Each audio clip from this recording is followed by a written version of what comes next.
Look very closely at the locked doors of the Indiana Fever front office and the undeniable panic leaking from within, because what the mainstream sports media is selling you right now is nothing more than a carefully crafted illusion.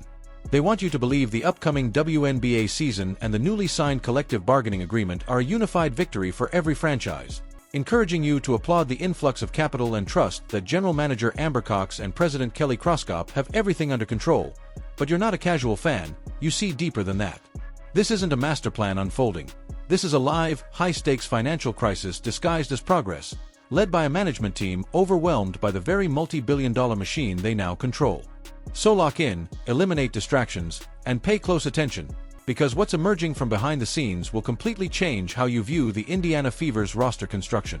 Late last night, under the cover of darkness, sensitive details of the new CBA leaked to the Indy Star, and hidden within that report is evidence pointing to a looming financial disaster. Don't be fooled by big revenue headlines. Money only works if managed correctly, and history shows that placing massive resources in the hands of unprepared leadership can dismantle an entire organization, which is exactly the dangerous situation now unfolding in Indianapolis. So the salary cap was raised to $7 million in 2026, more than 4 times from 25. Now in 2025, it was $1.5 million, bro, which was extremely low. Now the salary cap. I need this paradigm-shifting financial reality to fully register in your mind right now. The WNBA salary cap hasn't just increased, it has exploded, jumping from a microscopic $1.5 million in 2025 to an unprecedented $7 million in 2026. And for a truly competent championship-level executive, that kind of cap space is a blank canvas to build an unstoppable, dominant roster. But for the Indiana Fever front office, that same $7 million isn't an opportunity. It's a liability, a dangerous amount of rope they could use to hang themselves. Because history shows that when unprepared executives suddenly gain access to massive budgets, they panic and start overpaying outdated or inefficient assets. And the clearest proof of this looming disaster lies within the leaked CBA provisions, specifically around the core designation, which exposes the flawed direction forming behind the scenes. For months, the narrative has been quietly pushed that head coach Stephanie White intends to center the offense around Kelsey Mitchell, elevating the 29-year-old volume scorer as the franchise's top priority.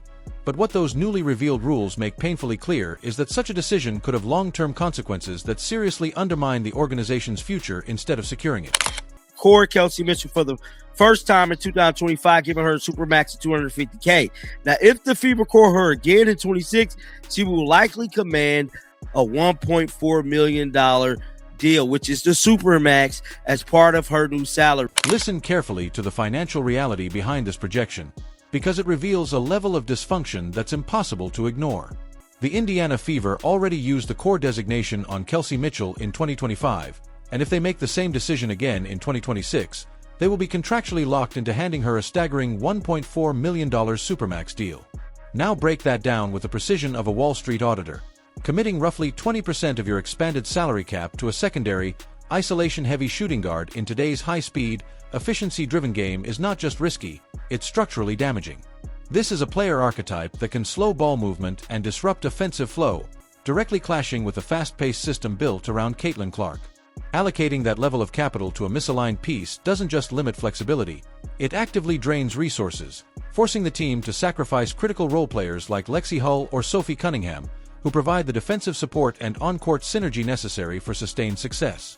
In effect, it risks dismantling the very chemistry that allows Clark to operate at her highest level.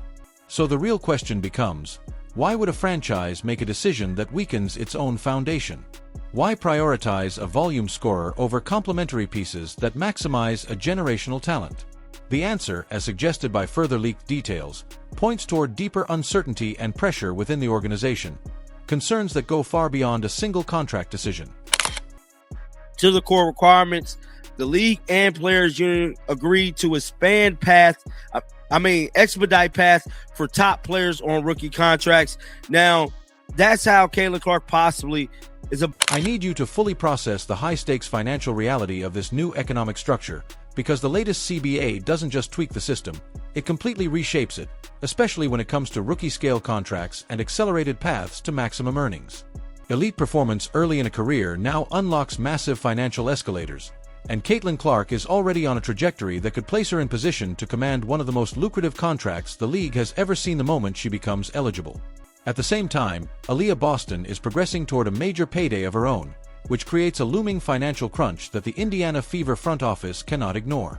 When you layer in the possibility of committing a $1.4 million supermax to Kelsey Mitchell, the numbers become extremely tight, forcing the organization into a defining decision about roster construction and long-term priorities. They can take a strategic route, leveraging assets, making calculated trades, and building a roster tailored to maximize efficiency and synergy around their young core, or they can maintain the current structure and risk limiting flexibility as multiple large contracts converge. Either path comes with consequences, but the real challenge lies in balancing immediate competitiveness with sustainable growth. And when those financial pressures rise, every decision, from player roles to on-court strategy, comes under greater scrutiny, because how the team performs will ultimately shape both perception and future negotiations in ways that extend far beyond a single season. Let's watch this. I mean, I thought the game was a little funky. But it was good. I obviously I think there's some kind of throw us off. Let me repeat this as clearly as possible so everyone, from fans to executives, understands the magnitude of what's happening. When Caitlin Clark described the game as funky and slow, she wasn't talking about the opponent. She was subtly pointing to systemic issues that limit pace, restrict transition opportunities, and reduce the natural flow that makes her elite. That statement matters, because in today's game, speed, spacing, and decision-making efficiency are everything, and any system that slows that down directly impacts production, value, and ultimately contract outcomes. Now layer that reality onto the Indiana Fever situation, a rapidly expanding salary cap, multiple cornerstone players approaching major paydays, and the very real possibility of allocating significant money to pieces that may not perfectly align with a fast-paced, transition-heavy identity. If the offense becomes overly methodical, relying too heavily on isolation sets or slowing the tempo, it doesn't just affect aesthetics, it affects output, efficiency metrics, and long-term roster flexibility. That's where the pressure builds, because modern basketball isn't just played on the court, it's negotiated through performance, visibility, and results. Fans, sponsors, and stakeholders all respond to what they see: high-speed execution, chemistry, and winning basketball.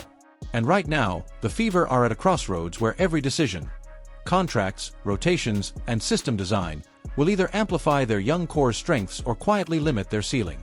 The league is evolving, the financial structure is shifting, and expectations are rising fast, which means the margin for error is shrinking. This isn't about narratives or speculation. It's about alignment, strategy, and execution in a new era where efficiency and fit matter more than ever. As the season approaches, all eyes will be on how Indiana balances those pressures, because the outcome won't just define a roster, it will define the direction of the franchise in a rapidly changing WNBA landscape. And if you're here for sharp, honest, and analytical breakdowns of the game and its business side, make sure to stay locked in, because this is just the beginning of a much bigger story unfolding.